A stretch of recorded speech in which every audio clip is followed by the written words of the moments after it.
The businessman who lobbied U.S. politicians to impose tough sanctions on Russian officials was detained by police in Spain following a Russian arrest warrant.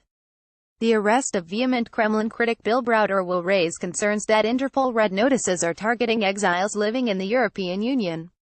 As the founder of Hermitage Capital Management, Browder was at loggerheads with the Russian government following the death of his lawyer Sergei Magnitsky, who died in custody in Moscow in 2009 after uncovering widespread fraud worth $231 million among Russian officials.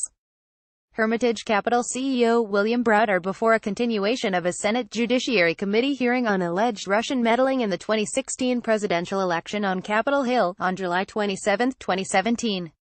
Browder said he was arrested by Spanish police on a Russian arrest warrant. Reuters, Yuri Grippas he is credited with helping U.S. lawmakers impose the Magnitsky Act in 2012, which sanctioned Russian officials linked to the lawyer's death. On Wednesday, Browder tweeted that he had been arrested in Madrid and taken to a police station.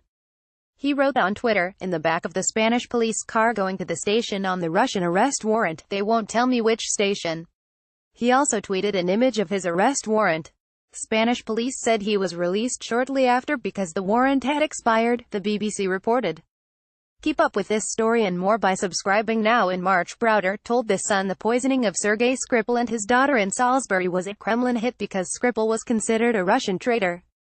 He added, "Vladimir Putin has publicly said that he kills traitors wherever they are in the world." Last year, Browder was sentenced in absentia by a Russian court to 9 years in prison on fraud and tax evasion charges.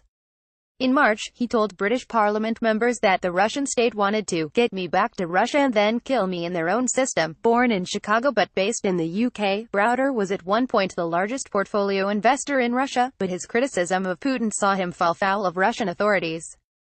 He was convicted of fraud in 2013, although the charges were rejected by Interpol as being politically motivated. He wrote a book about his fight with the Kremlin called Red Notice: How I Became Putin's No.